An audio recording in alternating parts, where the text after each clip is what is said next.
Hey everyone, and welcome to the All Elite Zone podcast on YouTube and Twitch. We are here for a special interview with AEW star Brandon Cutler himself. You can see him right now. This is a pleasure having you on. Something I've been looking forward to ever since we got this set up. And we haven't had many AEW people on here. We've had Buddy Matthews, Bryce Remsburg, but it's always great to have. You've been one of my favorites since day one. So. Oh, nice. There you go. Heck yeah. It's a pleasure to be here, guys. Also have where are you guys all located at?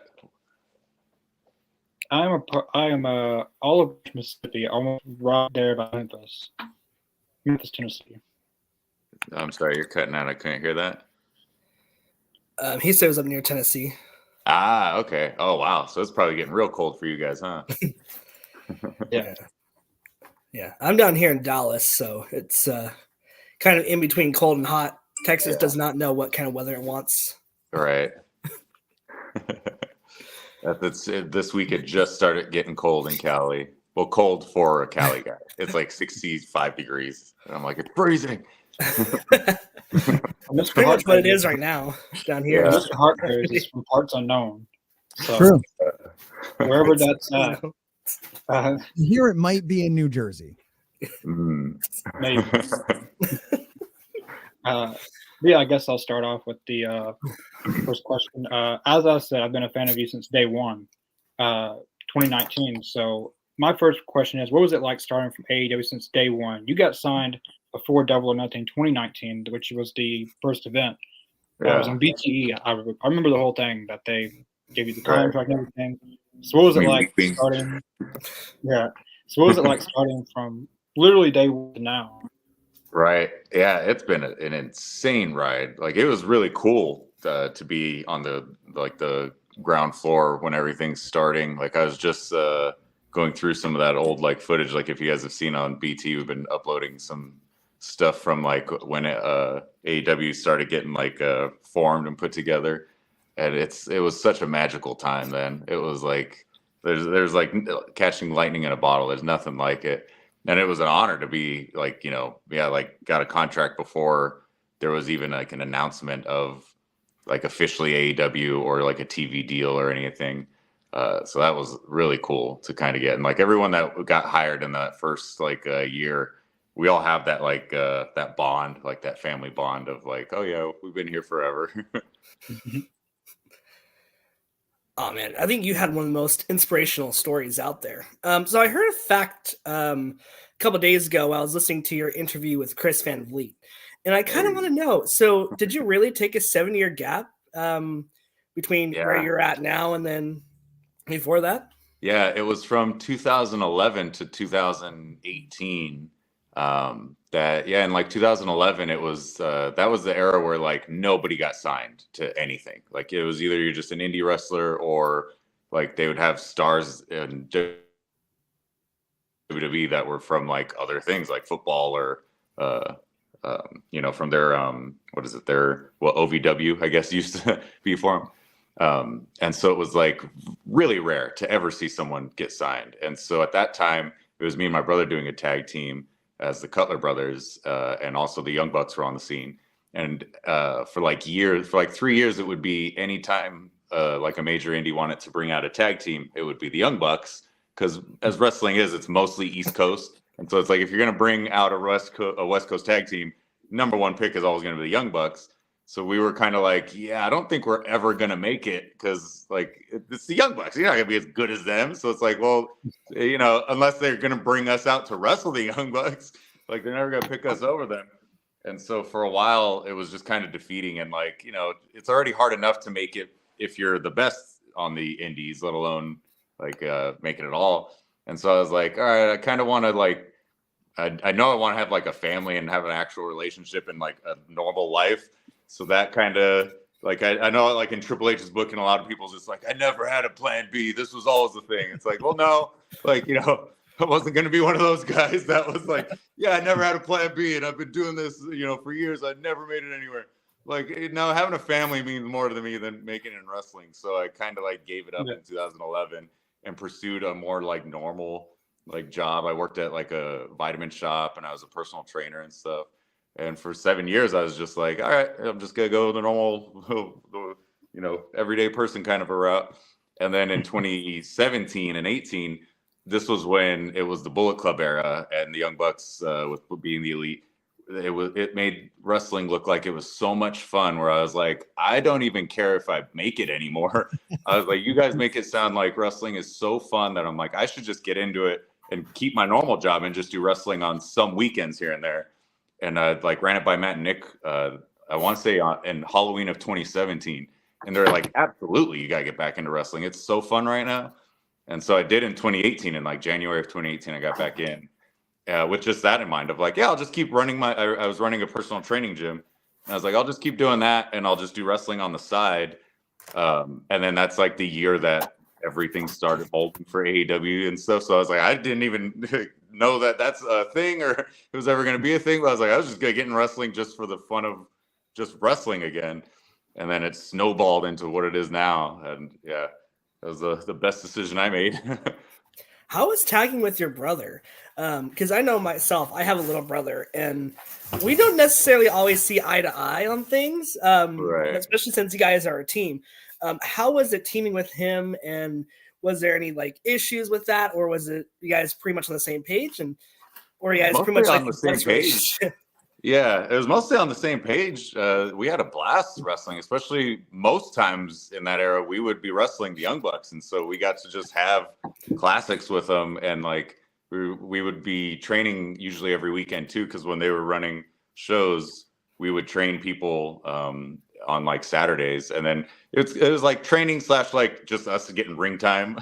And so we all like became so like, in sync with each other that we would try some of that stuff on like PWG shows, where it's just like, oh yeah, I could easily do a flip over the rope into the quesadora, into an arm drag, and like he'll catch me for this. So like we would just do a ton of that stuff where it's like, oh yeah, you can't do this with anyone else. It's not going to be like a little maneuver that you're gonna see in any other match. But it's like, yeah, some of that stuff in our matches was unique. But it's because the four of us had like great chemistry with each other. We trained and backyarded and did indies all together and stuff. So that was a lot of fun. Good. Awesome, Brandon. So this is Mr. Hartgrave from Parts Unknown over here. I do a video game channel. So I want to thank you for taking the time to speak with us here at the All Elite Zone. I've been a huge fan of your work from early in AEW with the TPK Dragon Guy gimmick up until, Associate Stooge, where you're kind of at now. One of the reasons why I'm such a, legit fan of yours is you have a lot of unique moves and routines in your arsenal. A lot of really cool stuff you do. Is there any move or routine that you would most like to see represented in a video game? Probably it's the one where I'm standing on the apron and the guy's in the ring and I leap over the rope and enziguri him. That one, throughout my entire career, people have come up to me after matches and been like, dude, what? I don't even understand what you did. I saw you were out of the ring and you came in and kicked the guy. That's so cool. And every time I'm like, yeah, I feel like it's cool, but I'm like, I don't know if I'm like, I should do something more with it or anything. But I've always enjoyed it because it was just fun for me. I used to just always get in the ring like that. Like if I was in a tag match, I'd get tagged and I'd like leap over the ropes like that. And then I started just making it like, oh, well, I wonder if I can like enziguri a guy as I get in. But for me, that's just a fun move. And then it's been my most unique thing that I'm like, I've never seen anyone else like try and steal it or do a variant of it. So I'm kind of like proud of that, of like, all right, that's mine and it's been mine. If I see it anywhere else, it's a blatant like, they did it. I'll be honest if someone does it because I'm like, hey, go for it, try it. Excellent. For me personally, I would pay like major cash money to be able to dab elbow someone as a finisher in AEW Fight Forever. Speaking of AEW Fight Forever, have you ever played AEW Fight Forever? Are you a video game guy or do you keep it more to pen and paper? And if you have played AEW or would play AEW Fight Forever, which wrestler would you use the most or wrestlers would you use the most? Yeah. Okay. So I have played it. I'm a big gamer all around, video game and tabletop. I love all tabletop games, honestly, more than just D&D. Like I could get into lots of tabletop gaming too. But yeah, I've played Fight Forever. On the first month it came out, I played it a lot. And it was because me and my buddies all grew up playing No Mercy together. Yeah. And so I played it by myself, and I was like, okay, like it's a good game, but like, you know, it has a lot like that. I would want more in the creative character, but I'm like, I get it. This is our first game. Like, you can't get everything in a first game. You can't get Brandon like Cutler. that's what I'd want, because then, you know, that's what with the 2K games, you can make literally any kind of, you can make Santa Claus in them, and so it's, you know, it'd be like that of like, yeah, I don't care who's in the game, because as long as they make a cool creative character, you can make anyone. And so me and my buddies, when we finally played it, when I played it with like my No Mercy group, that's why I was like, this game is so fun with my friends and stuff. Like when I played it alone, I was like, all right, yeah, it's kind of fun. And I played it with that group, and I'm like, I see why I love No Mercy. It was with that group that I was playing with. That's the best way to play the game, is with actual people, like in a room together. That's the way to do it. Unfortunately, you couldn't pick Brandon Cutler. I wish you were in the game. Right? Yeah. Same. Who were you picking? Bubba on there. Who were you picking though? Who were your characters? I was picking Ray Phoenix a lot. Oh, he's great. He's great. Right, in the game. yeah. He's a amazing great person too. Yeah. Right. That's why, is because I'm like, yeah, I want to have someone that's just pretty much like a creative character. It's like, who is that? Ray Phoenix. Yeah. Perfect. He's got all the best moves. Yeah. Right. Yeah. So I kind of want to piggyback off of what Mr. Grave was saying and ask, so are you a fan of Bouldergate, since you're a huge D&D fan? Yeah, I haven't. What's funny is I've probably played like 10 hours in game, and I've gotten nowhere. I've accomplished kind of nothing in there. Like I did it. Well, I've probably actually played more, but in each campaign, I've started 3 different campaigns, and I've gotten to the same point in all of them. So it's, yeah. I started one myself on stream, and I got a little bit like far, and then I started one with that No Mercy and D&D group of my buddies, and we got like a little further. And then I was like, oh, we should get my wife to join us in this party, because we had 3 people, so I was like, we could get a 4th. So then she created a person in her own game, and I walked her through up until where we were in the game. So I was like, okay, now you know all the story elements. Now you could join our game. And then that's just been kind of it. So I'm like, I've played the same spot 3 different times now. What was so when you're playing D&D, because I just barely got into it thanks to Bouldergate. I was more of a Warhammer guy. But what is your go-to class? Like, do you have a specific class that you like stick with, or do you have like a more popular one that you use? I usually, when I'm unfamiliar with, like, because I've done other like the Apocalypse World or Dungeons World and other like ways of like RP role playing and stuff, I always go usually for a more like striker, because I'm always like more confused with magic and stuff. Not like using spells, but more of like, wait, how many of these spells do I get? Or like that kind of spell slots confuse me sometimes. So I usually go for like fighter class, or like I started doing paladins more, because like I liked how they're like, they could be a little bit of everything. They can attack well, they can use some magic, it's not complicated. They can heal themselves and other people. So I'm like, okay, they're good all around. So I've been doing paladin more often and things. But yeah, usually I'll go for like barbarian types, where it's like, okay, just strike, right? It's easy to remember. Like, oh yeah, I could take half damage, or I could do double on some stuff. Easy to remember. It's not spell related. I don't have to. I can do it twice a day. That's easy. I don't got to remember more. Yeah, I'm that same way. I started as a paladin, so I love that capability of just being all around like type of like setup. I love it, right? Especially with the game like Bouldergate. Like, I am not the best when it comes to like support attacks. I'm very bad at JRPGs as well, but it's been a really like eye opener, especially to play as that kind of character. So I'm right there with you, brother. Right. I once did a stream where we did all Disney characters. We did like a D&D game where we were all, and I was the genie from Aladdin, and I watched Aladdin like leading into that, and I was like, the genie doesn't actually ever harm anyone. He just kind of buffs Aladdin, or like debuffs like Jafar or something. So I did him as a sorcerer, and all I gave him was like support kind of spells and stuff, like reduce or shrink and stuff. So it could do like that of like, yeah, I'm never actually going to hurt someone, but I'll help my team hurt people. I like that. Yeah. That's a good idea. I might have to steal that. Yeah. Hey, Brandon. My name's Adam. Nice to meet What's you. up? Thank you for coming on. So I grew up on old consoles too. I had a Sega and all that stuff. So that's one of the questions I have. Growing up as a kid, like, what were your go-to consoles as a video game guy? Like, what was your favorite consoles to play? Like, what games did you like on those? Yeah, Nintendo was all my life has been. I'm more of a Nintendo. I've never owned any Sega or like Dreamcast or PlayStation. Still have never owned a PlayStation of any type. I've always been Xbox, and I've always been like, all right, well, most of the games you can play on both.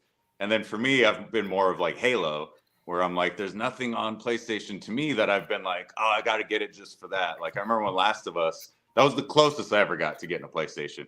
Was just hearing all about Last of Us, and then it's kind of like it passed, and I was like, all right, you're gonna miss out on. You're not gonna be able to play every game. So I was like, I'm okay not playing that one.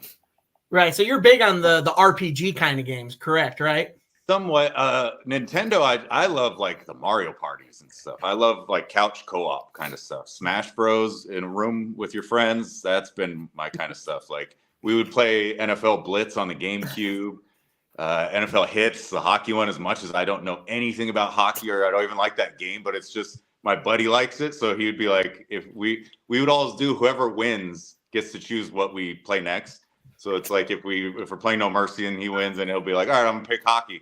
Like, damn it. So we'll play that, and then I'll be like, well, at least we'll just play it until somebody else wins, and then they'll choose something. And then my buddy loves Smash, so he'd pick that.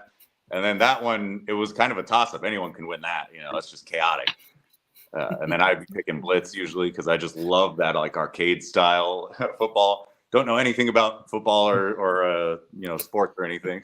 Know how to play the games, but I don't know anything going on in sports right now. My next question is, I said in the beginning that I've been a fan of you since day one. I was there when you went against Darby Allin in south of Mississippi. I've seen a lot of your matches. Personally, I like the Dragon. The face paint, the gear, you're only missing one thing. I feel like you need to spit fire out. My Twitch chat would always tell me that though. You gotta learn how to spit fire or have like smoke coming out of the mask and stuff. And I'm like, yeah, it would be great to eventually do like Ricky the Dragon come out and do like a entrance where I spit some fire out. Yeah, it would have been really cool. Steamboat would be a good person to win that from. But my question is, will we ever see that character or that persona back in AEW? I hope so. I genuinely want to do the dragon with the beard. I think the bearded dragon. I think this beard would look badass with that like coat or like a new version of that coat, like just as extravagant and stuff. But I would love to. I think that character has some more legs to it, whether it's soon or later or something. But I'm like, I definitely want to do it at some point again. It's fun. And then I like that because I try and do the style different. You guys know, like with the stooge rather than the dragon. The dragon, I'd be like, all right, I'm gonna try my best to be like good wrestler and like do cool stuff and unique maneuvers and things. And then the stooge is more just like, all right, I want to do fun and like dance or like have a spot and not do all my athletic stuff as much. So that's where I'm like, just me as a wrestler, I'm like, I kind of physically miss doing some athletic stuff. Like that stuff was fun. So what was it like transitioning from, the Dragon to corporate stooge? How was it when the Bucks turned heel and approached you with this? Like, I was just laughing my butt off every week. You would come out and spray somebody with that free spray or spray one of the Bucks. So what was the approach to making this character, and then how the evolution with the Young Bucks and turning heel? Like, what was like your whole process with that? Yeah, it was Matt had the idea that he was like, when we go heel, I kind of want to have someone be like one of our like young boys like from Japan and wear a tracksuit and like spray us down after matches and like clean up our streamers and stuff, like pretty much that of like what young boys would do. And then they're like, we'll mistreat the person and stuff. And at that time, as when I was the Dragon, I'd finished the thing with Peter. And I kind of had nothing like storyline wise of like, I don't know what I'm going to do next. Like I got nothing in mind. And so I was like, well, that sounds like that could be fun. And I'm like, you kind of always want in wrestling, like a fresh coat of paint or like to, reinvent yourself. So I was like, all right, this might be something. And I'm like, if nothing else, like I just get to hang out with the Bucks and be in their angles and stuff. So I'm like, all right, it's a win-win for me. And so I kind of did it with that of like, all right, I'll be like funny and like just see how that goes. And I had, I think the first match with him as like with me as a Suge was it was a 6-man of me and the Bucks against like I think it was Pac and Eddie Kingston, and I can't remember who was on the other side of it. But I remember I did like an opening spot with Pac where he just demolishes me and like throws my body back to our side, our corner. And when I got to the back, everyone was like, "Oh my God, this character you're doing is amazing!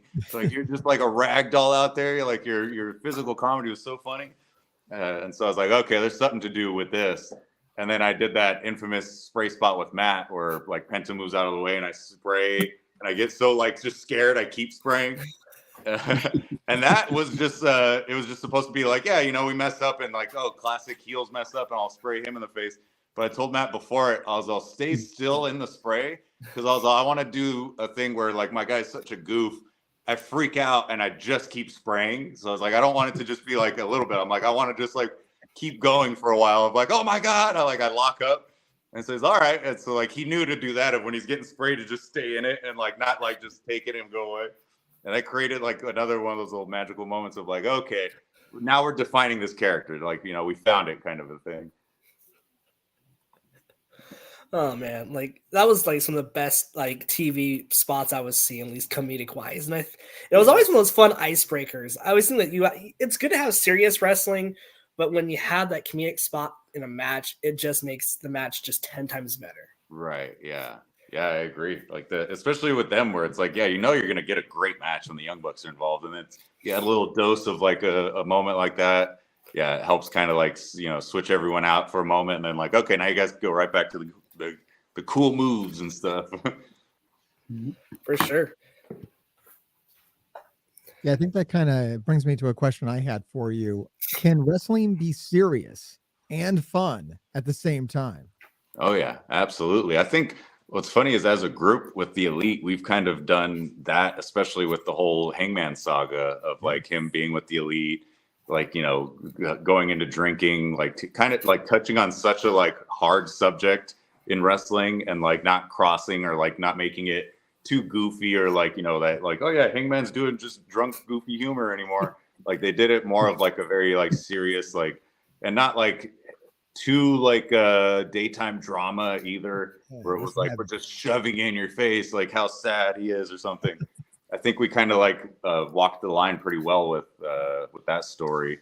And then like, yeah, and then he gets kicked out of the Elite, and there's all the drama about him doing it on his own and winning the world title, and then like, you know, eventually like the Elite kind of wants him back and stuff. So I'm like, that itself was a lot of like comedy and seriousness and drama and like great matches and stuff. So I'm like, to me, that was like the Marvel universe of like how they changed the game of like what movies could be. I'm like, that storyline to me was like, you know, as good as like, you know, the phase 1 through 3 of the Marvel franchise.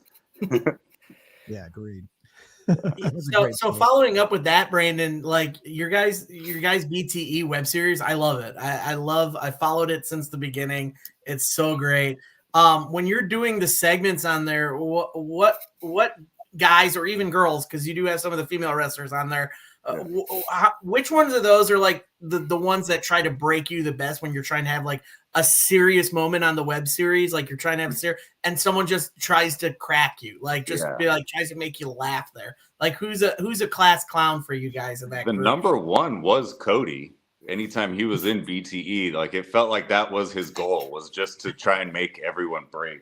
Like that was in those segments when in AEW when we were first starting, and it was when Nick was doing Merch Freak, and like he would pop in and be like, "It's Brittany, bitch," or whatever. And it's like that was just improvised. Like so just saying lines like that, where he just wants to try and get you to like throw, or like the whole day he kept doing that Soldier Boy. Or like make them say, So he would keep saying that in bits, or like how we would close the show and like throw merch out to the fans and stuff. He would say it in promos at the end of the night with that, of like, make them say, So he was number one. And then after that, I would probably say Kenny, as like lately. Like I think Kenny will keep going until it's like the Family Guy of like, all right, it's funny, and then it keeps going, and it's like, it's not that funny. And then it keeps going. It's like, oh my God, it's funny again. Like I was thinking of the Peter Griffin, like holding his knee going, It's that humor of like, okay, it's funny. And then like you're sitting there like, how long is this gonna go? And then it comes back around to like, oh my God, they're still going. Yeah, like that's Kenny's humor. He'll keep going until it makes you laugh again. I kind of want to follow up with Adam with Being the Elite, because it's, like I said, one of my favorite series as well with wrestling. Has there been like a crazy idea that was just too wild for Being the Elite, and would it have worked in your opinion? Not really. I think the only wild one was that Halloween episode on the Jericho Cruise when they were going to do the was it the centipede shot or whatever.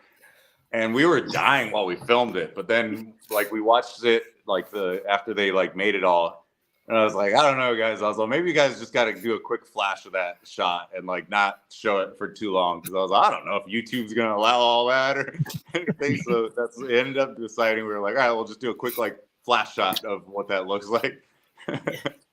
But yeah, we still did it. So now So, you're what about okay. are you go? Okay. So you're the cameraman for Being the Elite, as well as you do a lot of editing as well. I think you're the main editor at this point. Yeah. I want to say I was watching the last episode, and what you did with the push in on MJF and Omega was actually really good camera work. That was great. Do you have any tips for the beginning filmmakers or cameramen out there who might be watching? Kind of just watch shows or like just those classic, like there's things that you just like that of like that pushing of like, yeah, get real close to his ear when he whispers that are just like intuitive, that like it's you don't even like, I don't know most of the lingo for a lot of the stuff I do, but I'm like, yeah, you know, movies when they do this thing or something, or like, you know, when the focus shifts from this to this. I said it to one of our actual producers on our show. He's like, oh yeah, it's called this shot, and I was like, oh okay, yeah, it makes sense if it has a name. But I'm like, yeah, half the stuff I do, I'm just like, oh yeah, you know, like when they like, I think I was explaining it like I did it with Orange and Statlander when they were like being a thing on Being the Elite, where it was like I had the focus in the foreground on Orange, and then he turns to the side, and we focused on the back, and like Statlander standing there. I was explaining that shot to one of our guys, and I don't remember it, but he told me what the name of that is. He's like, yeah, it's like a quick shot or whatever, like a quick frame or something. And I'm like, oh, okay. And I'm like, yeah, this is why I'm not, you know, one of our actual producers on the show. This is why I just do BTE. Well, you got some great shots. I was impressed with that one. Was that a one take affair? Did you nail that right at the time? That was a one take. Lately, we've been doing more one takes, and then I'll just have to like cut some of the stuff that's in, or like cut at the end when it's like, okay, yeah, we rambled for like another 5 minutes, but you guys just saw the first 2 minutes or something. So I want to go to some of our comments. There we go. Jacobs, he couldn't be on. He's one of our members. He says, thanks for your time, Brandon. Who is the biggest prankster backstage? I think we kind of established that. Right. Yeah. As far as with filming BT, it's definitely Kenny that he's trying to get over. That's what with that bottle drinking that he does. That was the thing in an attempt to just crack everyone that's in the scene with him. And you see how many times he like does it in like one scene. Like anytime it's like his moment to talk. You know what, guys? Yeah. And he'll like go for it and like make it a scene now where it's like we're all watching and he'll do it. And then, okay, the scene will keep going on, and then he'll go, yeah, I agree, and he'll go right back into it. So like, it's exactly that of he'll keep doing it until you've had enough, and you do just crack. Like the scene when Kenny came back from his injury, and he's like meeting the Young Bucks in the lobby. Like I cracked up at like how many shots did that take for you guys? Like, we did 2 different endings because I think I showed at the end of the episode of us breaking. Is we do the normal shot and they go whoa and they super kick Knack, and then he continued on like again it's just him. He grabs my luggage, my bag, and he just starts beating Knack over the head with it, and we all just start cracking up. And so that's one of those moments I kept at the very end of that episode. We do like a little like fake rewind, and so I was like, yeah, that's like kind of the heart of BTE. So I was like, I'll leave some of those because in those early episodes when they're doing like the hard cock cafe. Like it shows all of them laughing for a quick moment and then it cuts. So I'm like, yeah, that's the best stuff when you see like that broke everybody. So I was like, oh yeah, you gotta keep some of those tidbits in there. It looks like you broke Lane with that. Yeah. So Michael asked, Brandon, who did you look up to when you were a kid? Who was your favorite wrestler when you were a kid? Basically, who was a wrestler that you grew up idolizing? I loved, my number one was Sting. So it's really cool to have Sting in the company and be able to like work alongside him. And he's such a nice person. He's a great, like, he's not one of the ones where it's like, oh, don't meet your heroes. Like, he's one where I'm like, I'm so happy I got to meet him, especially how he's announcing that he's gonna stop wrestling and stuff. I'm like, oh, I got to meet him before it was that time. Jacob, what's your favorite snack? Favorite snack. I don't know. I'm trying to think what I snack. I snack on Lara bars a lot, like the peanut butter ones, I think. Favorite food is cinnamon rolls. That's like, if I could just eat cinnamon rolls and not have any of the downfalls of it, I would eat cinnamon rolls all day. Cinnamon rolls and donuts. Are you a Cinnabon person? Yeah. Oh, yeah. Those are amazing. And you mentioned donuts. What's your go-to donut place? Any local place, honestly. I don't have like a chain that I go to. I like the mom and pop. Go there in the morning when they make them. Well, I wake up. If I wake up at like 6 or 7, I go there and I'm like, oh man, they've been rocking since like 4 a.m. Like you can tell they've been up for a while. And then what's your go-to donut? Old fashioned buttermilk. Oh wow, yeah. There you go. You a classy person, Mr. Very classy. They're called like something different. There's like a Dunkin' and they're called like a sour cream donut. I was like, what the hell? Sour cream? I was like, they're made with sour cream? I don't know. That's one thing. Like, as I've gotten older, the old-fashioned donuts have just last few years I've just taken a huge liking to. Right. I liked them as a kid, but now as an adult, I'm like, that's my go-to donut now. Right. As a kid, you want like the sprinkles or like the fun, flashy ones, or like, yeah, give me the one with all the coconut sprinkles, or because it's like those voodoo donuts where it's like, yeah, put Fruit Loops on my donut or something. Yeah. As a kid, you want the more flash. You want to get like rocked, and like as I start growing up more, I'm like, oh no, these are great. They're comforting, taste great. You're not gonna feel disgusting and sick after. I had that once. I went to Universal Studios and I got a box of voodoo donuts, and like we just got like one of a bunch of different types, and so me and my buddies all took like a bite of each one, and then we went on that Harry Potter ride, and it didn't have a line, so we went back on it. And after that second time we got off, we all felt like we were going to throw up. Oh, no. Yeah. It was the motion simulator ride, right? The motion simulation ride? Yeah, where you're like in that claw thing as it's going. Yeah. It's like moving you. Yeah. We went 2 times in a row, and we all were like, oh, that was not a good combination. Eating voodoo donuts while we're in line for it, and then when we get off, they're like, oh, yeah, you guys could go again if you want. No one's in line. We're like, yeah. Let's go. Put all that sugar up in us. Oh. Yeah, nothing like a motion simulator ride to jot your stomach around of donuts. Yeah. The donut, the sugar of the donuts, the sugar of all the cereal that's on it. Yeah, we got the Fruit Loop one, the Fruity Pebble one, the marshmallow one. Are you an amusement park guy? Do you like going to like theme parks and... I love it. Yeah. I got this year, I've gotten my kids' Legoland passes out here, and we've been going once or sometimes twice a month. It's like, it's for the kids, right? For the kids. Yeah. Do you have a favorite ride at any chain or any park that you've been to? I haven't been on like major rides since I got a 5 and 7-year-old, so they don't go on too many of the rides, but I'm trying to think back on like teenage years when I used to go, oh, you know what? I loved the Tower of Terror at Disneyland.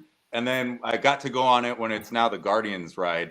And it's even cooler as the Guardians. I had my reservations because, like everyone, I'm like, they changed it. It's not going to be as good, even though I like the Guardians franchise and stuff. But I was like, all right, I'll go on it and see. And I'm like, it's badass. You got cool music going during it. It's actually more fun to like drops and like they actually go up fast too. Yeah, I was like, all right, they updated it. It's cool. Oh, and also Rise of the Resistance. That one, that's amazing. It's one I have not been on yet. I went on the OG Tower of Terror, but I have not been back since they changed it. You've got to experience Rise of the Resistance. That one is like, okay, this is what the future of rides is now. Like that's what, more rides are probably going to be like that in like another 10 years. But yeah, that's incredible. That's an experience. So next question, you've been to ADO since 2019. You've been all over the world. You've been to Canada, the UK. You've been all over the world. besides your home state, California, what is your favorite city to travel to when you travel with AEW? Me and Nick like to gamble, so usually any cities that have gambling in it. So yeah, not Texas. That's usually a fun indicator because like when we go, we don't have enough time to really ever see like the sights of places. Like yeah, my wife will sometimes say that like, oh, I'm jealous you get to go to that place. I'm like, I'm gonna see their airport and their hotel. I'm not gonna see anywhere. Like we're in and out of these places. But me and Nick will try and like if there's a casino nearby, we'll go stop by at one of those and make it kind of fun. Yeah, other than that, I mean, I want to take my family to Florida to do all the Disneyland and Universal Studios out there. So that's the only other place that I'm like, yeah, I'll go to that state just because they have more rides and more parks and stuff. Oh man, that's with being going to casinos. Like, do you have a specific game that you're guaranteed going for all the time? Yeah, the Dragon Links or the Fire Links. Okay. Those are that's what we look for as soon as we get in there. Most of the games with links because there's Fire Links. I want to say there's Dragon Links, Money Links. Like most of the games that have Link in the name, gotta get on the links. Yeah. Do you think AEW should get a slot machine in the MGM? That'd be great. That'd be really good. That'd be so funny. Every time you're hitting it, you're just trying to get like 3 Darbies in a row or something. or if you hit like a jackpot, you have Tony Schiavone go, it's Steve! Right, yeah. They don't have as many like gimmicked ones because I was always a sucker for any movie slot machine. I'd be like, Batman, here we go. Or like Wizard of Oz, I'm getting on it. Like I'd always gravitate to those because if anything else, like, oh yeah, they still have some Ghostbuster ones. Like as you're gambling, it's just playing like the movie's theme and stuff. So I'm like, I'm getting entertainment, just even if I'm not hitting anything. Like getting the what was it? The Willy Wonka, getting pure imagination as you're playing. I'm like, I could care less as long as I could keep playing. I'm like, just hopefully I'll get line hits so that I stay in the game. But they don't have as many of those. I remember when they used to plague everywhere. Used to have movie slots, and then now it's more like Dragon Links and Fire Links and stuff. And then like there's maybe one area where there's some like Wizard of Oz or something. I'm like, they don't got as many themed ones. I'm like, I get you don't want to play all the copyrights or whatever for them, but I'm like, it's gonna get me to pay more on them. Pretty much. Well, I was looking at it because I'm the same way with the Simpsons slot machine up at WinStar. That's my go. That was my first slot machine I ever played once I became of age to legally gamble. I think I've ever seen a Simpsons one. If you get the chance, the one that I played, it's like Homer Simpson's control panel, and it plays the whole Simpson theme song. Homer spatting just different random things at you, like trying to get you to get more money. And if you go broke, he's like, oh, that's it. And it's great. If you get the chance, you gotta play. Yeah, I'm gonna look out for that. I've never seen it. I gotta see that one. Because I love when they're like playing the Wizard of Oz one. There'll be like Oompa Loompa and a bubble going on, and like it'll say a line from the movie. Like that's what I do with my friends is we just quote movies most of our day anyway. Since we're talking kind of about the theme, kind of gaming wise, do you like pinball at all? And do you ever play like the gimmick pinball machines? Not too much. I've never caught on to those. I feel like I suck at like trying to keep the ball in the game and whatnot, so I've never really gravitated to those much. Fair enough. Yeah, I love the what are those called? Is it is it like a meme deck or something where you could buy like a console and like it has like a chip in it and you could play all arcade games? I forget what they're called. Yeah, I've seen it. I've seen that one. There's an arcade down by my place that has basically a giant version of that, and it's so much fun to play. Right. Yeah. For a while, I was like, I should get one of those in my house. And I'm like, I'm not gonna have everyone over every day and being like, let's get 4-player Simpsons going. Right. If you do want a good gaming system, because I know that you're traveling a lot, have you seen the Ambernick systems where they have like all the classic, like they have arcade games, the Nintendos? Are they like? Do they look like a little Game Boy Color kind of a thing? So I think I saw Rocky Romero had one of those, and as the first time I saw it was like a month ago, and I was like, "What the heck is that he's playing?" And then I saw him like shuffling through different games, and like he'd play one for a couple minutes and go to another one. I'm like, "What the heck is that?" But I have a Switch Lite and I have a Steam Deck, and like I'll bring those, and then I won't even play them on the flights. I'll just watch shows that I've downloaded. I'm like, yeah, I noticed I don't want to play games on a flight. I'll do it sometimes in my hotel room when I get there, like I'll get it onto the screen and stuff. But I'm like, yeah, on flights, I've learned that about myself. I'm more of I'll watch stuff or I'll sleep. Do you have on your Steam Deck, what's your go-to game right now? I was doing, because I got it to have my wife be able to play Bouldergate with us, because I'll play it on my computer and then she could play it on the Steam Deck hooked up to a TV. And so that was the main reason we got it. And then, and just so it's like, hey, and then it's a 2-for-1. I could travel with it. And so I just kind of do more simple games. I like a lot of tower defense stuff. I play that Kingdom Rush. I was playing Pandemic, like the board game. I was playing that on Steam and stuff. Small World also. I was like, oh, I'm just gonna get my board game fix and just play on these, because I was trying to find games you could play offline for like on flights. Right. And I kept getting recommended the SpiderMan games, which I have not played yet. And I keep seeing clips of SpiderMan 2 now. And I'm like, okay, that looks badass. And I'm like, I'm gonna respect it though. I'm not just gonna jump in on 2. So I'm like, I'm gonna buy 1 and I'll try and play all through 1, and then I'll play 2. Because what's really sold me is I saw someone a clip where someone like is like slinging through the city, and then they land, and it's like the bunch of thugs are like, it's the web slinger, and they all like fight him, and like and it's the cool like Arkham Asylum like Batman yeah. fighting. So I was like, oh hell yeah, and I missed that because that now that those games are they've gone through them, so I'm like, I got to get back to those. But download Garbage Nights too. I've yet to play it. I've only heard everyone trash it, but I've yet to play it and understand if it's good or not. I'm the same way. I just got the first Spider-Man game, and it's mind-blowing, especially if you're a fan of the Tobey Maguire series.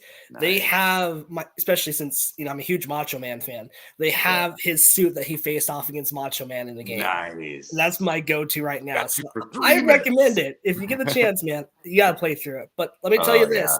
I got 40% through the game last weekend just because I played it for 2 days straight. It's a trap, bro. It's a trap. Yeah, so I do have some of those games where I'll get in on the trap and I'll go hard on it. Like I played the Assassin's Creeds. I played Origin and Odyssey, and I played both of those all the way through, like that of like 8 hours through a day, and I put whatever it is, like 60 hours on each of them. And then now I think I got like that burnout where I played 2 of them because I tried playing the last one, the Valhalla, and I just couldn't do it as much as I would try and like, all right, come on, let's get this. So this is the last one of it. And I was like, I'm just not feeling that one. And then I played like Vampire Survivors. And that's like one of those quick, like you can get a round or 2 in and then jump off. And I think I'm at that right now. Like, I just want to play some quick games. I've been playing Apex Legends, like just a game where you could jump in, get a couple rounds and jump off. Yeah. I'm like, I think I got burnt out doing that with 2 Assassin's Creed games in a row. And I'm like, that's why I can't do one of these long pace. I got to like build back up. I got to get a lot of these little quick games in and then go. Because I want to do that with Spider-Man. But I'm like, man, I hope I don't do like I did with Valhalla. I bought Valhalla, the whatever legendary version, $85. And it's like I played like 6 hours on it. Well, it's just one of those things that Valhalla is, I hear, is 100-hour plus game, or it can be with all the side quests. Yeah. It's crazy. Like games now are just so long, and it's fun just to jump into like Apex, or I'm an Overwatch guy personally. Yeah, I did Apex for a while. I've gone through Overwatch. Yeah, I've gone through Overwatch a bunch. I love the characters in Overwatch. I hate the people that are playing in Overwatch. Yes. There's so many toxic people where I'm like, we're in quick play, man. Go into comp. You want to like, I'm just trying stuff with some of these characters, man. Yeah, preach it, Brandon. Preach it. Yeah, I love the characters in Overwatch. I would love a movie or like a TV series in it. Like I've bought so much Overwatch merch and stuff. Like I love it. I love all the voice actors that are in it and stuff. Like I got deep diving into it, and then I jumped out for a while because of the toxicity of like players. And then I fell back into it when I was streaming, so I did it for another like while. I have I think 1,000 hours on Overwatch. And then I'm like, all right, again, it happened where I'm like, there's just too many toxic people just spewing hate on here. So I got off. Then I did that same with Sea of Thieves. I have I think like 900 hours on Sea of Thieves, where I think 3 times now. Yeah. Like 3 times now, I've gotten into Sea of Thieves really hard, and then toxicity happens, and I just get off, and I'm like, all right, I'm not playing that game for a while. And that's where I'll go play, like, Assassin's Creed and some others. And then I'm like, man, I really miss Sea of Thieves though. It's so fun. It's cartoony pirates. Yeah, so I'm back into Sea of Thieves now. Me and my wife are putting some hours in on that. But yeah, I love Overwatch. Yeah, I forget the other. What was the other game we were talking about? It was Apex. Yeah, that. So I've been Apex. playing that just because my buddies that I play like No Mercy and all that with, they like it. And at first I was playing it and I was like, this game sucks. I was like, you just walk around and try and collect stuff. And then the moment you get in a fight, you get just demolished. So like it's like two different games of like, yeah, there's this fun collecting series of try and get the gun you want and all the, add-ons for it. And then there's a battle that happens within 30 seconds. And it's like, what did I get all that armor for? I had the best armor and I went down like nothing. I'm like, well, it would have been the same if I had white armor than legendary armor. But I started getting a little better and like actually doing damage and getting a knockdown. And I'm like, okay, I see why this is fun now. You're just striving to try and get one of those knockdowns. I'm right there with you. Yeah. Heartgrave, Yeah. So in addition to, video games, you also like all kinds of gaming. In fact, I saw on your YouTube channel, you did a playthrough of the recent Versus AEW card game. Yeah. I actually did an unboxing on my YouTube channel. Nice.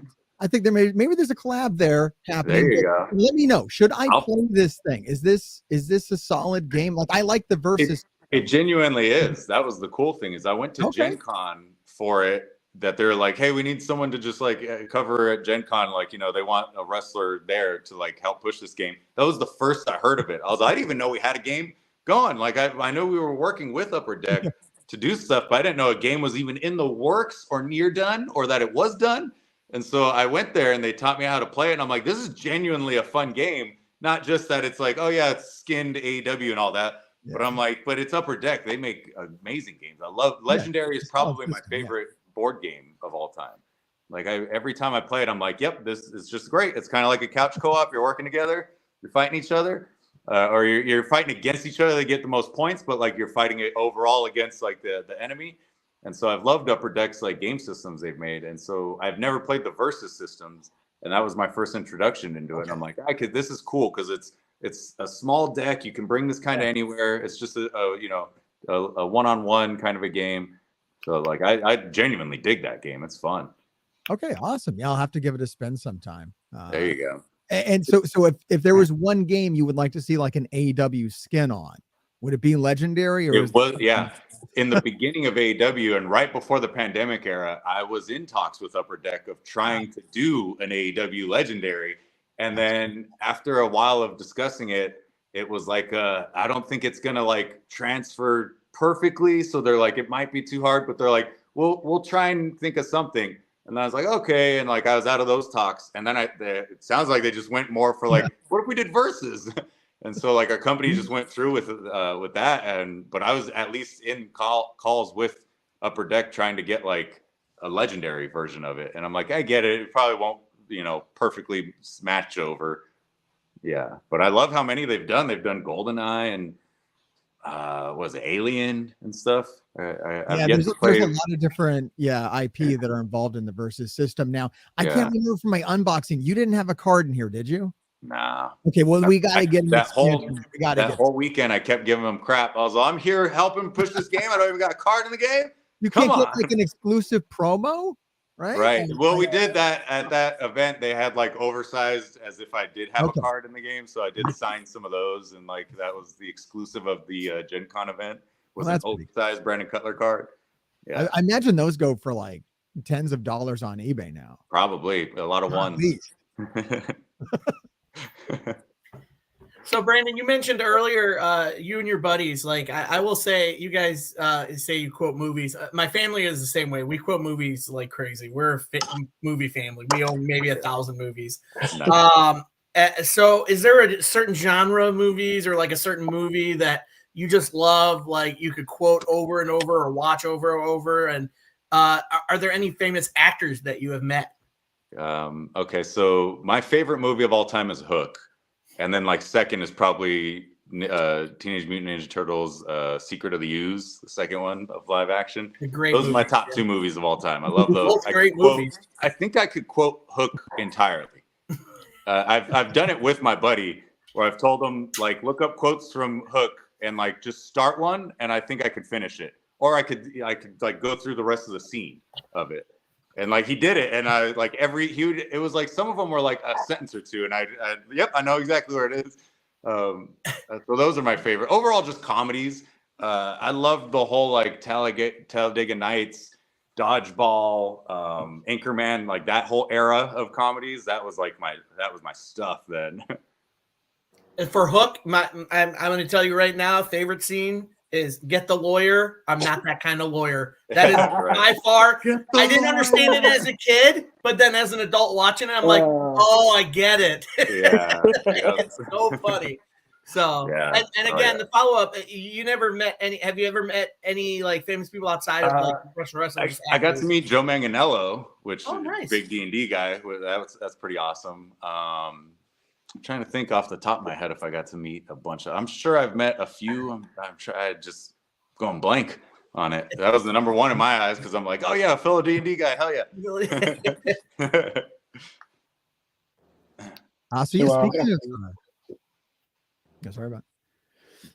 Speaking of D&D, are we ever going to see another episode of AEW D&D Critical Botch? Critical Botch. It's been a minute. Yeah.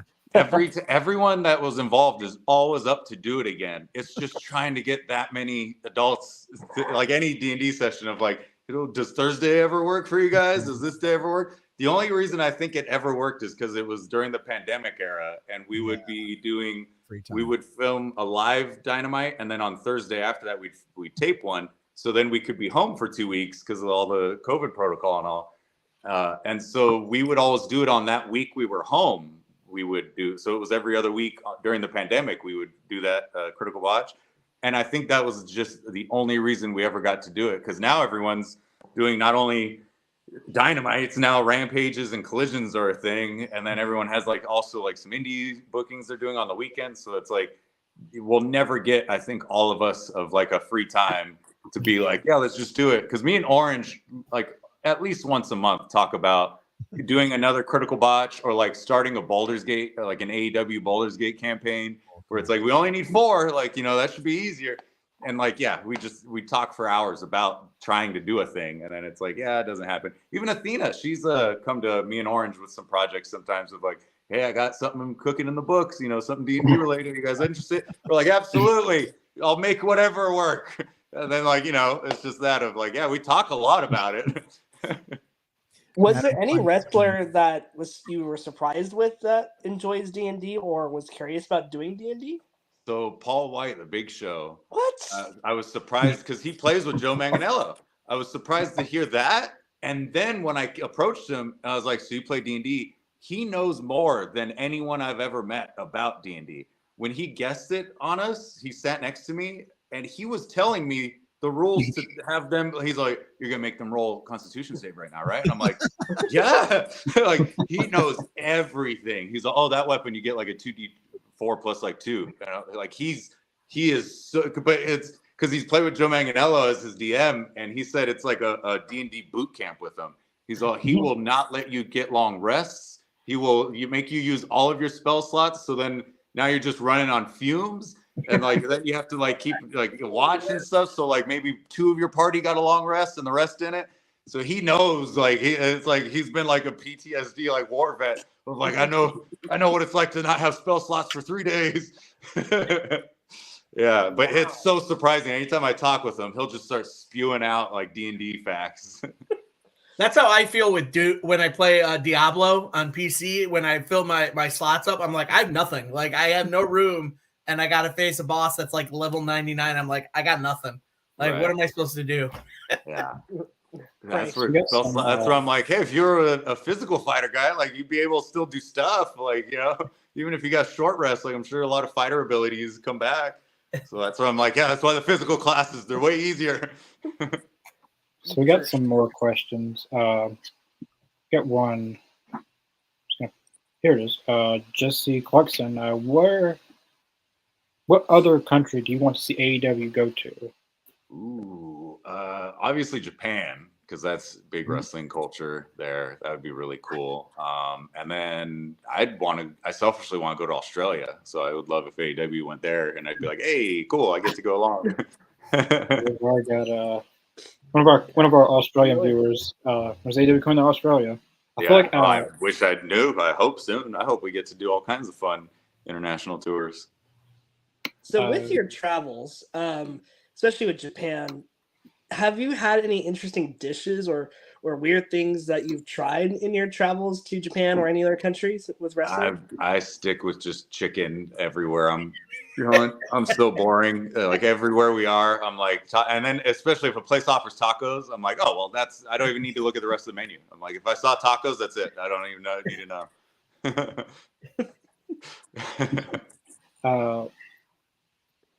We are a wrestling family, and I will be looking forward to meeting you at an event. We have met Cody and Youngbucks at different events. Nice. Hey, heck yeah. Hope to meet you guys. That's me and Colt. That's what we've been trying to do, is go out to the concourse and kind of bring that a little more like the face-to-face chatting with fans. And, it's like kind of like not so much of like, yeah, you can't reach us anymore. We're part of AEW. You can't ever talk to us unless we go do a meet and greet. We're trying to do that a little bit more of like, yeah, let's go just walk around the concourse, see who we run into, kind of a thing. Yeah, I was watching those. People really love the team of Cutler and Cabana. Can we expect more from the Tiger Boys? Right. Yeah, I hope. Is that the official name? Is that what we're going with? Is it Tiger Boys? It's a pretty good name. That's a pretty good name. It may be. And that came from the people. That's organic. Yeah, that's good. I like it. That's fine. Whose idea was for that whole thing to start? Who decided you guys would be a team? So Colt approached me with that. He was like, hey, I really like your stuff you're doing. He's all, I got this idea. What if I just wear a tracksuit like you, but like, modify it and have it be different and like just do tag matches with you? I was like, I would absolutely love that. I was like, let's have we worked out the shoes yet? He did this last week. So watch on the upcoming episode. He did finally get colorful shoes. And we talked about it. Oh, it was horrible. It was horrible, man. He just wasn't getting on board. Right. There's this flat black shoes. Now, who would be your ideal third? Because you guys have had a lot of thirds. If you guys were going to try to win back the trios titles from the Embassy and avenge the Elite, who's your third? I had a funny joke that when he was first giving me the idea of like, yeah, I'll team with you and I'll wear a tracksuit. I was like, it would be hilarious in the tracksuit. His Big Show. Yeah. One that it doesn't fit him. It's just way too big and it's like shredded down the back. Yes.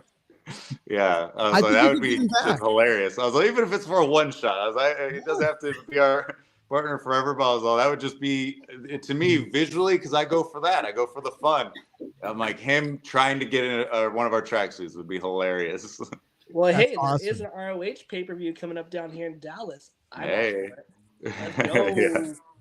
Nice. I was also seeing not too long ago, you took a pendulum finisher from the Dark Order in that bonus match that you put on YouTube on the Being the Elite channel. How much did that suck? And what was the worst bump you've ever taken in the ring?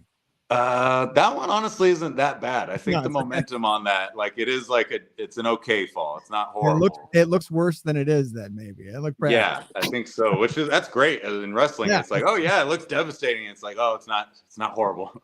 Like in all honesty, spine busters hurt the most in wrestling. They are absolutely, they suck the air out of you. Like there's no way to like take it nice or like that's it. No matter what, if anyone's just, oh, did I kill you on the spine buster? It's like, dude, it's a spine buster. Like you're gonna kill me. Like the fact that you want to give me a spine buster is just like, oh yeah, you're gonna kill me. There's no way to go light on it or no like I got you down on it, right? Or I'd really stiff you on it. It's like it's a spine buster. It's gonna hurt no matter what. So I have a fan. Sorry, I'm good. Oh no, I was just gonna ask then, because you mentioned Sting is your favorite wrestler. On here we talk about like different eras of professional wrestling. So from a fan standpoint for you, Brandon, what era of professional wrestling would you like to go see in person as a fan? Definitely the Attitude Era with Stone Cold. Just when that glass hits and like you watch that old footage of everyone stand up in unison and arms go up, I'm like, oh man, to be in the crowd during that era. Like everything was just top notch. Like absolutely, I'd want to see that era. So I know that your wife made ring gear in the past. Does she make your tracksuits currently, or So she still does make the Young Bucks gear. She's made the Young Bucks gear the entire time through AEW and stuff. She made SCU when they were still SCU. And then she makes Kazarian still like his ring jackets and stuff. But she's kind of pulled back because it is, we got 2 kiddos. So she's trying to just be more of like, with them and stay at home mom and not have a huge, like, because as a seamstress in wrestling, like you can make gear your entire life. Like there's people that want gear literally every show. So it's like, there's no like, I guess like a shortage of work there. But she kind of was just like, I'm just going to make the Young Bucks. And then she was making my stuff when I was Dragon and stuff. But then when I did that tracksuit, I found this tracksuit. Funny enough, it's on Amazon. Anyone could buy it. And a bunch of people have bought it. And I love seeing it when people wear it to shows. I'm just like, hey, they found it. Or like on my Twitch channels, people ask me and I'll just put the link up. I'll be like, oh yeah, you can buy one right here. Because I'm like, heck yeah, come to the shows dressed as in the tracksuit. And so I bought that because it was just easier. Of like, oh yeah, that's a thing that stands out. Heck yeah, I'll get that. And then I bought a couple that has like a couple different colors. And I don't know, I just always loved the blue and yellow one. So I keep wearing that one more often. Like there's a black and white one that I've worn a couple times. And then there's like a red and orange one that I've yet to wear. But I'm like, I'll keep it just in case if I want to like switch it up one day. But I'm like, right, I just love the blue and yellow. It just pops to me. So Brandon, you got the 2 little ones. Do you ever bring them to shows, and how do they interact with everybody backstage and all that stuff? I've brought them to the LA shows when we come out, and so I might bring them again to how we're this week going to be in Ontario and LA. It was cute. They'll play around. On the last one, it was my son's birthday, and so everyone that came up to him, he goes, "It's my birthday today," and so like Sammy and Ty were really nice, and they wished him happy birthday and chatted with him. And then my wife had to take one of them. I was like gone probably filming a bit. And so my wife had both of them. I had to take one into a bathroom. And so the Guns actually watched the other one while like she was doing that. And so now I always tell the Guns, I'm just like, you guys won my wife over because you watched our kid for like a couple minutes. So she's forever grateful. So I was like, you guys are now just like in our household, you guys are just untouchable. You guys are forever like the nicest guys. And like our kids liked you. So I always joke with the Guns about that now. I never thought they would be the babysitter type, but right, yeah. They should be called the Babysitter Club now. Yeah. Go ahead, Connor. I was just gonna ask this, Hargrave. Wanna? Yeah, absolutely. I got another one here for you, Brandon. So the face mask gimmick. It started off as a legit injury. It became a look. Now I have speculation. I need you to answer this for me very seriously. We need to look behind the curtain on this. All right. Did you have to give up the mask because Cody wants to go back? Look, he wants it. Did he call you up? Do you still speak with the wrestlers who were, one-time regular guests on Being the Elite, like Cody? Does that happen? Right. Every now and then, I'll text Cody here and there. But yeah, that mask, that was funny. That I never even needed to wear the mask. It was that I was doing this stooge thing, and yeah, I broke my nose and my orbital bone. Yeah. And so this was when the Bucks were doing all like crazy earrings and nose rings and jewelry. Yeah. And so I was like, I wonder if my character can have a ridiculous over-the-top thing like that. I was like, I wonder if I just wear an obnoxious face mask for my face. There was another one that was even more obnoxious. It looked like a baseball, was it like catchers? Like it was just huge, like it was like a huge padded face that I was all, that might be a little much. So I was like, maybe I'll just start with this face mask, this clear face mask, and see how that looks, and then go from there. And then when I was starting to wear it, I was like, this is a look with this character and all the facial expressions. I was like, so that's why I kept it for so long, because I was like, yeah, this is like part of the identity here. It was like the face mask. And then after a while of having matches with it, it's so annoying to wear in a ring. Like you lose all peripheral vision. It constantly keeps like shifting to the side. Like it's good, like I guess if you're playing basketball and like there's not that much contact and you want to protect your face. But in wrestling, it's almost like it's actually just rubbing against my nose and almost going to break it again. I'm like, it's not good in wrestling matches as far as actual protection. The dashing Brandon Cutler. Brandon Cutler. Yeah. Look at that, Adam. You're giving Brandon ideas for new characters. Hey, come on. I do. I feel like I do need to have a third gimmick so I can have like the McFoley. Like I can have a Dude Love, a Cactus Jack. Yeah. Like I got the Dragon and I got the Stooge. Like I need a third one. I got to come up with a completely different third gimmick that has nothing to do with these other two. What about you can't go to the wizard with the beard? Yeah, the wizard. Right. Jericho's See, if I go back to like a D&D thing, it's like maybe I was a sorcerer in the other jacket, and then this one I'm more of a wizard, and I'll keep switching up every time I go back into a D&D thing. I mean, you've got so many different classes you can work with if you're talking about D&D, right? Yeah. Right, yeah. I could do a barbarian or something. I I want to like braid my beard and do like as if I was a dwarf or something like that. The tallest dwarf in the world. Right, yeah. 6'2" dwarf. That's normal in some places. I'm just saying. Yeah. So, I guess my final question is, what is your dream match in AEW? Like, it could be from you're an ROH, AEW. What is someone that you've never faced that you'd like to go against that would be a dream match for you? I would love to do as the Stooge. I'd love to face Orange Cassidy, and I'd love to do a match where we both have to keep our hands in our pockets. Oh, And then as the Dragon, I'd love to do obviously Bryan Danielson of Dragon versus Dragon kind of a thing. Yeah. Oh, Battle of the Dragons. I dig Right. it. That's Yeah. pay-per-view level quality right there, sir. Yes. Hey, that's a good Dynamite. If I'm lucky. Hey, everyone on Twitter lists, I'll blow it up. Bryan Danielson versus the Dragon Brendan Cutler. I like to see Dragon that. versus Dragon. It's got to happen. That'd be good. With Yeah. the special guest I referee. gotta do it with this so I could be like he could be the American Dragon and I could be the bearded dragon. The bearded dragon. Yes, the American Dragon versus the bearded dragon. Yeah. I think we just found your third face of Cutler. There we go. Well, Bearded let's still be dragon. going back to the dragon. I gotta do something that's like completely different. Completely different. A wild Fair. version of something. I don't know. We gotta join like the combat club and be one of those kind of guys or something. Oh, that would be There's a dope. lot. Right? Yeah. There's a lot of dream matches with cages and steel cages, and but for me, Bryan Danielson, the Dragon Bryan Danielson versus the Dragon Brendan Cutler with special guest referee Ricky the Dragon Steamboat. Nice. There you go. Get all the dragons. During the table in there. Dragon New Year. That's Yeah, that's when all it'll the happen. dragons. Whenever the Chinese New Year is dragon.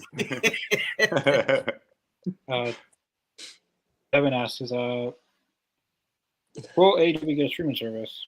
I don't know if you would know that, but I have no idea if it will. That'd be badass if it does. That'd be great to be able to go back and watch a lot of the old stuff. And then like I would love how like WWE has a lot on like the Peacock channel of like their own little documentaries. Yeah.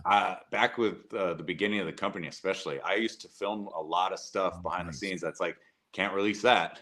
But I'm like, maybe eventually during a documentary, it'll be the right kind of like beyond the mat kind of like, oh yeah, you can watch these guys prepping their match or something. So I have a lot of footage that like would be good for documentaries that I'm like, hey, if you need content for a streaming service, like I got plenty of footage. I don't want to edit it though. It's way too much footage. I just send over my footage to somebody and let them in. But then I'll also be like, man, they didn't do good with it. I should have done it myself. Like Speaking of going back and dream matches, the first episode of Dynamite, you lost your singles debut against MJF. Yeah. Is it time for a rematch? Maybe. I I don't mean, know. he's collecting I enemies feel like from all over. Where he's at right now, and like if I'm like the lovable Stooge, that's not like too good of a matchup because he's like everybody's scumbag or whatever. So it's like kind of a baby face now, and then like I'm kind of like the lovable baby face. I'm like one of us has to. It would be better if I went heel so that it's like we face each other, and now we're on the opposite ends. I'm bullying him this time about being a nerd. well, yeah. Does anyone else have any final questions? Yeah, I got a couple for you.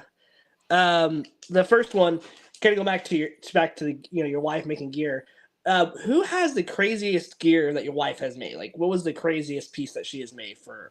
Probably the Bucks. Usually, anytime we do the Vegas shows, she'll do like the Elvis, like that last one she just did with Tiger Print. That one she easily did the most work she's ever done on some gear with that. And they had like capes that were attached and like they can span out and have all like the bedazzles and stuff on them. That one was probably the most like intricate she's made. And every time she makes new gear for them, I'm like, man, I wish I was like a third Young Buck. I want to wear this stuff. I love like all that she'll make. Like I especially loved she made it was like a colorful splatter when it was their shoes that came out. She made a ring jacket and pants that went with it. That was one of my favorite of all that. But it's because I love colors, so I'm like, oh my god, you got every color in here. And I think my final question for you, and this one I'm curious, what was the best piece of advice that you've gotten in your wrestling career, and what's the worst piece of advice that you've received? Oh man, I do not know. I'm trying to think of folks that like are like, you know, if I've gotten much advice at all. It's usually just like if you get tidbits about your match and stuff, but nothing's like oh, I'll keep that for forever or anything. I always just like to think anytime I'm hearing guys that don't want to like put each other over or like do a job, in my mind, I'm just like, you guys are thinking about this all wrong. Like we're characters on a TV show. Like you can't get mad like, oh, if you're on Breaking Bad, it's like, man, my character looks like an idiot in this episode. Like, who cares? You're a character on a TV show. Get over yourself. Like that's in my head how I've always kind of kept a level head of just like, you know, oh, you're losing yourself in the plot kind of a thing. Like, yeah, what's the Hogan line of you're working yourself into a shoot? That's probably, there you go, Hogan. That line is the best. Yeah. Don't work yourself into a shoot. Don't work yourself into a shoot. Right. Like you're not these characters when you go home. Like I'm not the Stooge when I'm with my kids, or I'm not the Dragon or anything. You're not as cool as you think you are on TV. You're not cool. Like we're all nerds. We're the biggest nerds is because we loved it so much that we want to play pretend, and we're out there cosplaying for a living. It's like we're the biggest nerds. You can't try to tell me any of us are cool. It's like John Moxley, you're a nerd. Everyone's a nerd. So we're not going to see Brandon Cutler be, you know, a stooge at, you know, your kid's birthday party and accidentally spray a kid in the face because they lost at like ring toss. Right? Yeah, that's who I am. I gotta live the gimmick, right? I gotta keep doing it. I don't know who's here at this party. Brandon, come on now. No thirds on cake. No thirds on cake. Yeah, spray out the candles with that. That'd be a good bit on TV as like a backstage segment. So we got to do Thanksgiving's coming up. We got to do these classic Thanksgiving segments where there's a bunch of people backstage. There's a turkey, so you know somebody triggers off a food fight. So my final question to you, Brandon, like you said, Thanksgiving coming up. Basically, we're almost towards the end of 2023. So my question to you is what is your personal goal for 2024? Whether it be wrestling, whether it be your gaming, what's a personal goal for you coming the new year of 2024? I want my toy to finally come out. I'm like, that thing's been like almost 2 years now that I'm like, come on, just put it out already.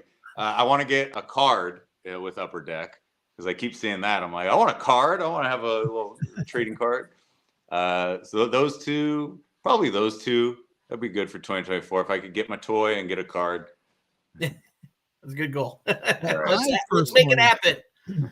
Well, I personally would like to see you in AEW Fight Forever as well, Brandon. A bit ago, I ranked which AEW wrestlers I would most like to see in AEW Fight Forever, and I actually ranked you above Tony Nese and Christopher Daniels. Hey, how does that make you feel to be ranked higher to them, and will you rub it in their face next time you see them? I feel great being like 99th out of 100 on your list. That's awesome. No, you were definitely high mid, dude. You were very high on the list. And I said when I did it, I was like, I'm going to take heat for this, but I'm going to stand by it. Brandon Cutler is a very interesting wrestler with unique moves that people will enjoy using.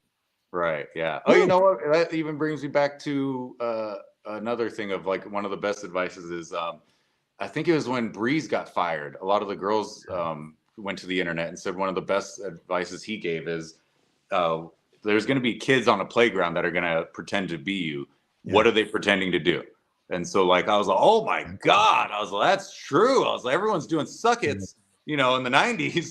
So I was like, dang, yeah, what would I want my kids or, you know, any kids doing? I'm like, boom, there you go. Dab elbow, man, all the way. Everybody dabbing. Or with the spray. It's all that too. It's right, yeah. But that's a great way to think of like, you know, a character thing of like, yeah, what is it your character is going to do that kids are going to emulate? And I'm like, yeah, like, you know, Young Bucks got it with super kicks and stuff. Yeah. So I'm like, that's a great piece of advice. Yeah. I like that. So I guess one more question I'm going to ask. Some you might know commented. It's okay if you do. Have you been scanned for AEW Fight Forever?